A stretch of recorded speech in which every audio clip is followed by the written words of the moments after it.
16 साल का अभय पियानो इस रफ्तार से बजाता है कि बड़े-बड़े धुरंधर उसकी प्रतिभा का लोहा मान चुके हैं।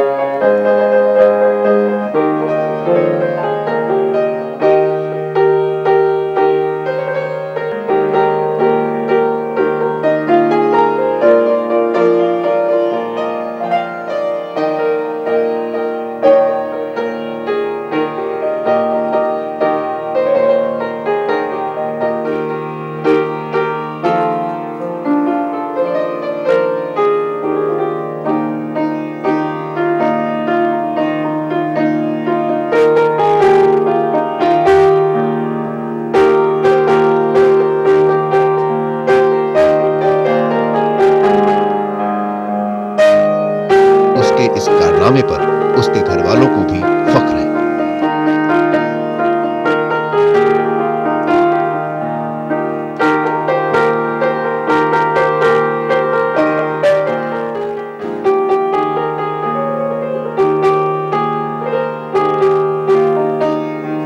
अभय का नाम भी लिम्का बुक ऑफ रिकॉर्ड्स में दर्ज हो चुका है।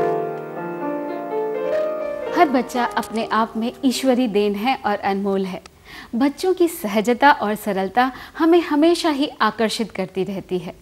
बच्चों की ये प्राकृतिक सुंदरता यदि किसी विलक्षण प्रतिभा के साथ मिश्रित हो जाए तो सोने पे सुहागा हो जाता है।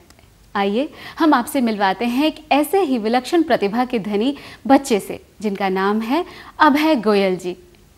इस बच्चे की जो खासियत है वो बहुत ही मनमोहक है। अभय गोयल, तुम्हारा हमारे कार्यक्रम में बहुत बहुत स्वागत है। अच्छा अभय, मैं जो तुमसे सबसे पहले सवाल पूछने जा रही हूँ वो ये है कि पियानो बजाने की प्रेरणा तुम्हें कहाँ से मिली और कब?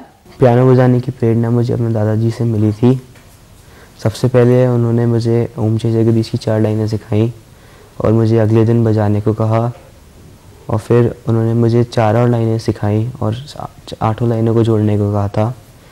तो ये इस तरह मैंने पियानो बजाना सीखा। अभी वर्तमान में तुम पियानो बजाना किससे सीख रहे हो? अभी मैं अपने टीचर से सीख रहा हूँ। उनका नाम मिस्टर जयदीप लखरखिया है। संगीत के किस लेवल तक तुम पहुँचे हो इस पियानो की शिक्षा में? अभी मैंने ट्रिनिटी कॉलेज ऑफ लंदन से ग्रेड 8 ख़त्म कर दिया है, जो कि आखिरी ग्रेड होता है। क्या तुम और कोई म्यूजिकल इंस्ट्रूमेंट बजाते हो या सिर्फ तुम्हें पियानो ही अट्रैक्ट करती है?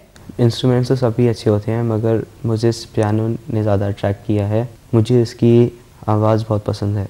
मैंने सुना है कि तुमने बहुत सारे विश्व कीर्तिमान स्थापित किए हैं, तो वो कौन कौन से हैं और क्या हैं, ज़रा हम भी सुनना चाहेंगे।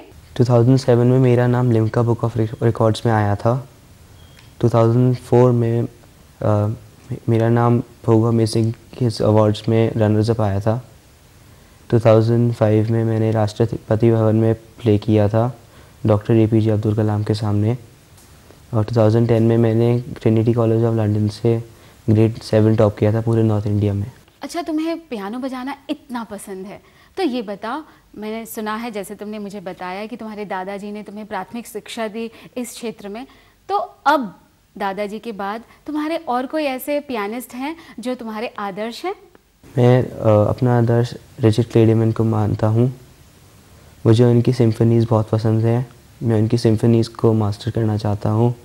अच्छा अभय, ये बताओ, जब तुम्हें इतने सारे अप्रिशिएशंस मिले हैं, इतने अवार्ड्स मिले हैं, तो क्या तुमने बॉलीवुड म्यूजिशियंस के साथ भी म्यूज़िक और या कंपेयर किया है या म्यूज़िक में कुछ अपना योगदान दिया है? मैंने बहुत सारे बॉलीवुड म्यूजिशियंस के साथ भी परफॉर्म किया है, जैसे श्री सुदेश भोसले, श्री अनूप जलोटा, श्री नितिन मुकेश और मिसेस कविता कृष्णमूर्ति। अच्छा अभय, जैसे तुम्हें पता है कि हमारे हिंदुस्तान के एक बहुत ही बड़े म्यूजिशियन हैं, कंपोज़र हैं AR रहमान साहब, तो क्या तुम्हें AR रहमान के साथ काम करने का मौका मिले या विश है तुम्हारी ऐसी कि तुम उनके साथ काम करना चाहो? मैं चाहता हूँ कि मैं उनके साथ अगर मुझे मौका मिले तो मैं उनके साथ बजाना चाहता हूँ। वो बहुत अच्छे कंपोज़र हैं, उनको ऑस्कर भी मिला है, तो मुझे उनके साथ परफॉर्म करने में बड़ी खुशी होगी। अच्छा अभय, मैं एक बहुत ही जनरल सा सवाल अब मैं तुमसे पूछती हूँ, वो ये कि जैसे तुम अभी बहुत यंग हो, तुम्हारी पढ़ाई लिखाई भी बहुत चल रही होगी, तो पियानो के इंटरेस्ट के साथ साथ क्या स्टडी तुम अच्छे से बैलेंस कर पा रहे हो? पियानो मेरी पढ़ाई में कहीं डिस्टर्ब नहीं कर रहा है। मैं सुबह ही अपना पूरा दिन प्लान कर लेता हूँ। मैं 2 से 3 घंटे पढ़ाई में स्पेंड करता हूँ, 1.5 घंटा खेलने में स्पेंड करता हूँ, बाकी टाइम में पियानो को डिवोट करता हूँ। तो फिर ये भी बता दो मुझे अभय कि क्या तुम पियानो को अपना करियर बनाना चाहते हो? पियानो बजाना मुझे बहुत पसंद है। मैं चाहता हूँ कि मैं बहुत अच्छा पियानिस्ट बनूँ, मगर मैं अपनी पहले पढ़ाई ख़त्म करना चाहता हूँ और फिर मैं कोशिश करूँगा कि मैं अच्छा पियानिस्ट बन पाऊँ। अच्छा अभय, मैं तुमसे पूछना चाहती हूँ कि तुम्हें बहुत अच्छा मौका मिला कि तुमने हमारे former president doctor APJ Abdul Kalam ji के सामने पियानो बजाया, तो ये अनुभव तुम्हारा कैसा था? मैंने जब डॉक्टर APJ अब्दुल कलाम के सामने परफॉर्म किया था तो मैंने उनके लिए एक तमिल क्लासिकल पीस तैयार किया था, तो उन्हें वो पीस बड़ा पसंद आया और उन्हें अप्रिशिएट भी किया था और उन्हें शाबाशी भी दी थी।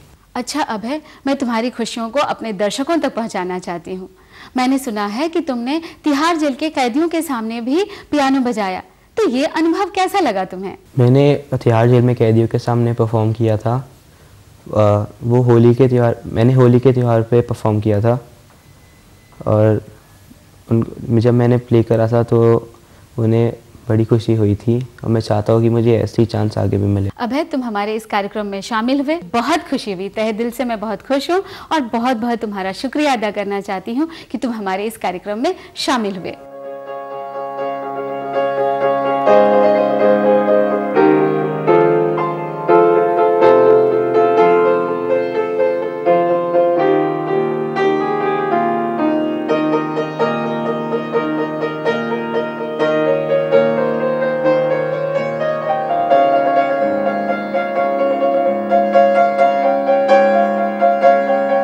अभय 6 साल का था जब से उसने पियानो बजाना शुरू किया। उसको प्रेरणा अपने दादाजी से मिली और उन्होंने ही इसका ये टैलेंट आगे फॉरवर्ड किया। अभय इतना अच्छा पियानो बजाता है कि मैं चाहती हूँ कि वो प्रोफेशनल पियानिस्ट बने और खूब नाम कमाए। पढ़ाई तो बहुत ज़रूरी है ही, पर उसको इतना पसंद है म्यूज़िक, तो मैं उसका पूरा सहयोग दूँगी ताकि वह बहुत फेमस हो।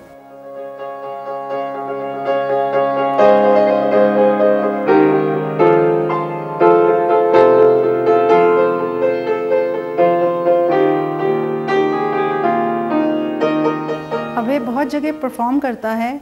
मैं उसके लिए उसकी पढ़ाई और पियानो दोनों के लिए ही प्लानिंग करती हूँ ताकि उसको कोई प्रेशर महसूस ना हो। मैं हर कॉन्सर्ट में उसके साथ जाती हूँ उसको इनकरेज करने के लिए। मैं सबको कहना चाहती हूँ कि हर बच्चे में कोई ना कोई गुण होता है, तो हमें हर बच्चे का इंटरेस्ट डेवलप करना चाहिए ताकि वह अपना नाम कमाए। बच्चों की प्रतिभा को मापने के हमारे मापदंड आमतौर पर सभी बच्चों के लिए एक जैसे ही होते हैं, जबकि कुछ बच्चों के लिए ये मापदंड बहुत छोटे रह जाते हैं। अक्षत और अभय उन थोड़े से बच्चों में हैं जिन्हें प्रकृति ने असामान्य उदारता के साथ कुछ विलक्षण क्षमता दी है। ऐसे बच्चों को अगर सही मार्गदर्शन और मौका मिले तो निश्चित ही ये बच्चे कमाल कर सकते हैं। बच्चों की दुनिया भरी पूरी और खूबसूरत दुनिया होती है। प्रतियोगिताओं और प्रतिस्पर्धाओं की भाषा तो उन्हें हमारी तहजीब ने दी है। हर बच्चा खुद में पूरा है। अपनी अनंत संभावनाओं, सृजनात्मकता और कल्पनाशीलता से बच्चे बार बार अपनी दुनिया गढ़ते हैं और मिटाते हैं। कभी कभी उनकी यही हरकतें हमें बेजा और नकारात्मक लगती हैं, पर यही तो वो खासियत है जो बच्चों को बड़ों के मुकाबले कुदरत और कायनात के ज्यादा करीब ले आती है। आओ कहीं से थोड़ी सी मिट्टी भर लाएं, मिट्टी को बादल से गूंधें, चाक चलाएं, नए नए आकार बनाएं। किसी के सर पर चुटियां रख दें, माथे ऊपर तिलक लगाएं, किसी के छोटे से चेहरे पर मोटी सी दाढ़ी फैलाएं। कुछ दिन इनसे जी बहलाएं, और जब ये मैले हो जाएं, दाढ़ी, चोटी, तिलक सभी को तोड़ फोड़ के गटमट कर दें। मिली जुली ये मिट्टी फिर से अलग अलग सांचों में भर दें। दाढ़ी में चोटी लहराए, चोटी में दाढ़ी छुप जाए। किसमें कितना कौन छिपा है कौन बताए।